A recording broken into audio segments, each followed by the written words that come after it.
아예 초심자를 위한 위스키를 추천한다면 피트 위스키라고 좀 혹시 들어보셨나요? 독한 놈입니다. 끝판왕이구나. 마지막을 장식하는 피날레. 오래된 아드백 같은 경우에는 피트 향이 자글자글 외국에 가서 일단 이걸 입고 바에 가면 아 저놈은 좀 가성비 제일 좋은 거. 이거 지금 떡상하기 전에 사야 된다. 오 진짜? 구의 추월차선 같은 위스키 오픈을 하고 평판이 중요한가? 제가 위스키를 사려고 해요. 좀 알아야 되잖아요.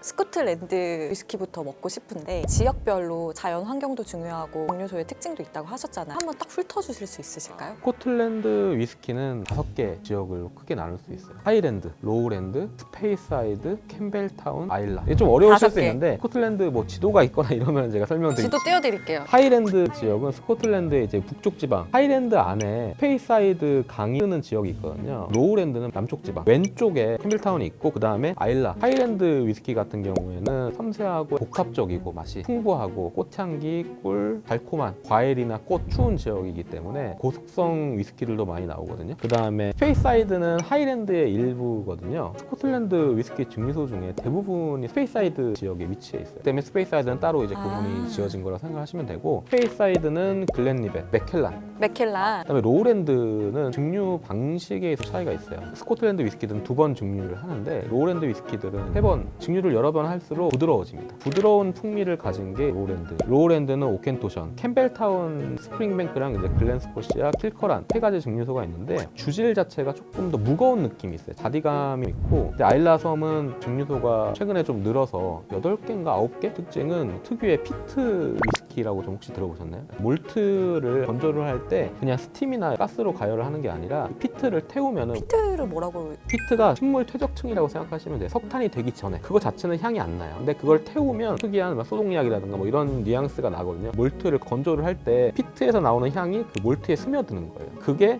강화를 해도 발효를 해도 증류를 해도 숙성을 해도 안 없어지는 거예요. 독한 놈입니다. 뭘 해도 이게 사라지지가 않는 거예요. 아일라 지역에서 가장 대표적인 증류소라고 하면은 아드백 증류소가 팬들도 많고 인기가 많은데 아일라 위스키 페스티벌이 5월 말에서 6월 초까지 매년 열리거든요. 지역 축제인 거예요? 네, 지역 축제인데 증류소마다 오픈데이가 있어요. 하루는 뭐 라프로익, 라가블린, 마지막 날이 아드백이거든요. 끝판왕이구나. 피날레. 중요하죠. 피날레를 장식하는 증류소고 아드백 데이라고 해가지고 그 날만큼은 전 세계에 있는 아드백 팬들이 각자의 지역에 모여서 일괄로? 아드백을 마시는 거예요. 오. 한정 보트를 판매도 하기도 하고 어떤 해는 럼 캐스크에 숙성을 해가지고 중남미 문화를 담기도 하고 아드백은 팬들 관리를 잘하네. 저도 5년 전에 제가 만들었어요. 뭘? 아드백 데이를. 저도 아드백을 굉장히 좋아해서 신촌에서 아드백 데이를 열었어요. 그 날에 맞춰가지고. 아 각자 여는 거예요? 아드백이 주관하는 게 아니라? 증류소에 인정해주는 커뮤니티가 있어요. 다 아. 있는데 우리나라는 없잖아요. 아드백 좋아하니까 한국에서도 한번 해보자 이런 거예요. 우와. 아드백 위스키 한 7병 깔아놓고 위스키 테이스팅하고 아드백에 대해서 얘기하고 그러면 덕후님 아드백 중에 좋아하는 게 있을까요? 제가 예전에 아드백 1978 빈티지를 마셔본 적이 있거든요.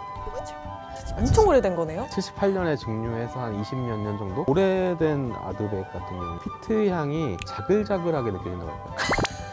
자글자글 하도 물결치듯이 이렇게 잔잔하게 깔리거든요. 그 위에 바실향이라든가 바닐라향 피트가 굉장히 기분 좋게 느껴지는 아드백 세계를 여행한다는 느낌으로 그 뭐 아까 저거 쓰시던데 후드티? 후드티 후드티는 그 아드백에서 주신 거예요? 지인이 아드백 증류소를 간다고 해가지고 사와라. 많이 입고 다니셨어요? 아니, 너무 많이 입어야 되는 이유가 외국에 가서 이걸 입고 바에 가면 아 저놈은 좀 뭔가 아는 놈이네 좀 치는 놈이네 약간 이거 입고 가면? 네, 바텐더나 이런 사람들은 다 알죠. 한정판 위스키나 구하기 힘든 위스키들을 바텐더들이 쉽게 내주질 않아요. 몰래 숨겨놨다가 지인들이나 단골들이나 내주긴 하는데 만약 이런 거 입고 가면은 위스키를 좀 아는 아는 사람이다. 놈이네 조금 더 관대하게 해줄 도대체 얼마나 입으신 거예요?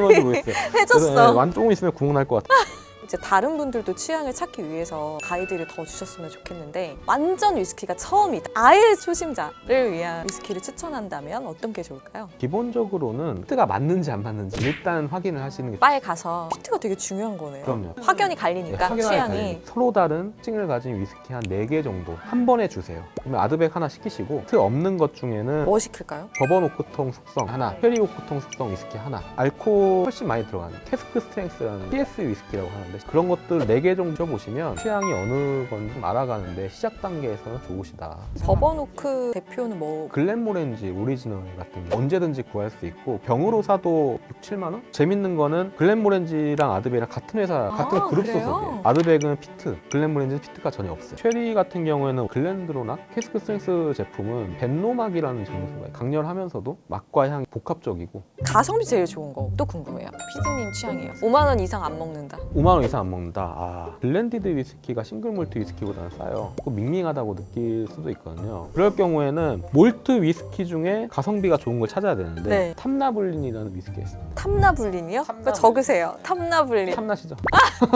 탐나블린 5만 원 안 하거든요. 아 그래요? 어디서 살 수 싱글 있어요? 아무 데나 살 수 있습니다. 탐나블린도 뭐 몇 년 이런 게 있어요. 있죠. 체리 캐스크 에디션이라고 있어요. 제가 요즘에 탐나블린 별명 하나 붙여놨어요. 이거 지금 떡상하기 전에 사야 된다. 오 진짜? 구의 추월차선 같은 위스키다 이렇게 얘기를 하는데 평판이 중요한가? 발벤이나 맥켈람 이런 거에 눈 뒤집어지잖아요. 막 오픈런하고 그럴 필요가 없다고 생각. 탐나블린만 해도 저는 충분히 맥켈란 12년이나 발벤이 12년 이런 기본 라인업에 절대 뒤지지 않는 위스키라고. 하나 얻으셨네요.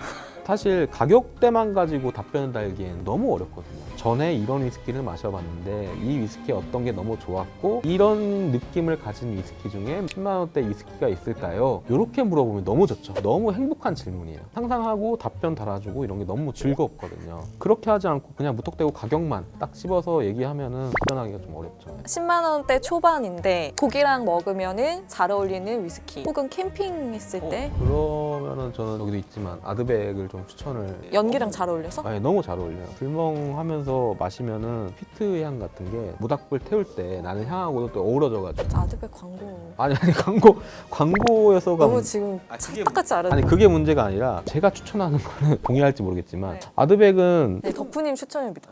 회랑 어울린다고요? 네, 회랑 은근히 어울려요. 네. 비린 맛을 이 피트가 싹 잡아줍니다. 홍어 추천해요. 홍어. 홍어도 냄새 나고 쟤도 냄새 나는데요? 그렇죠. 홍어가 냄새가 독하잖아요. 근데 이게 피트랑 마시면 둘이 서로 몸 안에서 막 붙어요. 강강. 코가 막 쓴 것 같아. 싸움도 잘 싸우는 사람들끼리 붙으면 재밌잖아요. 한쪽이 일방적이고 세도 재미없고. 피트가 센 아드백 위스키 같은 경우에는 홍어 같은 거랑 같이 먹으면 기가 막히게 4가지가 레귤러 제품인데 5년, 10년, 코리브레칸, 우가달 이렇게 그 중에 이제 하나를 고르시면 되는데 얘는 왜 10년 단위가 아니라 다른 이름을 하고 있는 거예요? 위스키에 10년이라고 써 있는 거는 뭐라고 생각하세요? 10년 묵혔다. 그게 맞는데 미니멈의 의미예요. 10이라고 써 있으면 최소한 10년 이상 숙성한 오크통들로만 만들었다. 5라고 써 있으면 5년 이상 숙성한 오크통으로만 만드는 위스키다. 여기는 이제 그런 숫자가 아예 안 써 있잖아요. 네. 스카치 위스키라고 이름 붙이려면 3년 이상은 숙성을 해야 되지만 숙성 연수가 안 써 있다는 거는 3년 된 위스키도 당연히 들어갈 수 있다. 숙성이 개런티가 안 되어 있는 대신에 알코올 도수가 우가달은 엄청 높거든요. 54.2도예요. 거의 7도 정도 차이가. 훨씬 알코올에 의한 드라이한 느낌? 그런 것들이 좀 더 강하고 우가달 같은 경우에는 건포도라든가 견과류 느낌이 좀 더 느껴질 수 있어서 많이 찾고 좋아하는 위스키. 저는 늘 얘기하는 게 아드백 10년 마셔보시고 아드백 10년이 좋았다 싶으면 그 다음에 우가다를 마셔보시라. 위 비스티 같은 경우에는 최근에 나온 라인업이에요. 피트 향이 아까 좀 독한 놈이라고는 했지만 숙성이 오래될수록 점점 사라지거든요. 얘가 더 그 향이 그렇죠. 많이 나는 거. 피트 향이 더 많이 느껴진다고 생각하시면 돼요. 그 아드백이 5년을 만든 이유는 더 강한 맛. 강렬한 피트? 얘가 그 젊음의 패기를 담은 그렇죠. 10년은 언제 마셔도 클래식한 거고. 코리브레칸이나 우가달은 조금 더 도수가 높거든요. 맛의 깊이가 좀 있는 편이에요. 이제 마셔보시고 결정했으면 좋겠어요. 위스키라는 거에 한번 발을 들이셨으면 다양하게 경험을 해보는 게 인생도 똑같은데 약간 성공만 늘 할 수는 없다고 저는 생각을 해요. 위스키도 처절하게 실패를 해봐야 된다. 진짜 맛없는 위스키. 제가 이걸 이 돈 주고 샀다고 땅을 치고 후회하는 위스키. 그런 것들을 다 경험을 해 나가야 자기 것이 되고 자기의 취향이 되고 살아가면서 위스키를 마시는 데 있어서 좋은 자양분이 저는 된다고 생각합니다. 너무 쉽게 가려고 하면 안 되겠네요. 그렇죠. 쉽게 가면 쉽게 질립니다. 근데 저 궁금한 거 또 하나 있어요. 네. 사람마다 너무 평가가 다를 수 있을 것 같거든요. 그렇죠. 아예 생뚱맞은 답을 할 수도 있잖아요. 피트가 아닌데 소독약 냄새가 나요라고 말할 수도 있고. 그럴 때 기분 어떠세요? 근데 저는 그래서 좋아요. 위스키는 철저히 주관적인 술이 돼야 되고 그래서 개성 있는 내가 생각지도 못한 것들을 다른 사람이 얘기를 해줬을 때 나도 한 번 더 맛을 보고 그걸 한번 찾아보는 거죠. 열린 자세다. 그게 너무 재밌어요. 계속 대화를 할 수도 있네요. 그렇죠. 그거에 대해서 대화를 하고 꽃향기에 대해서 대화하고 너는 무슨 꽃을 좋아하는지 그렇게 넘어갈 수도 있고 위스키와 주는 여러 가지 뉘앙스 있잖아요. 그거를 찾아나가는 재미가 있거든요. 스토리가 너무 많이 있는 술이에요.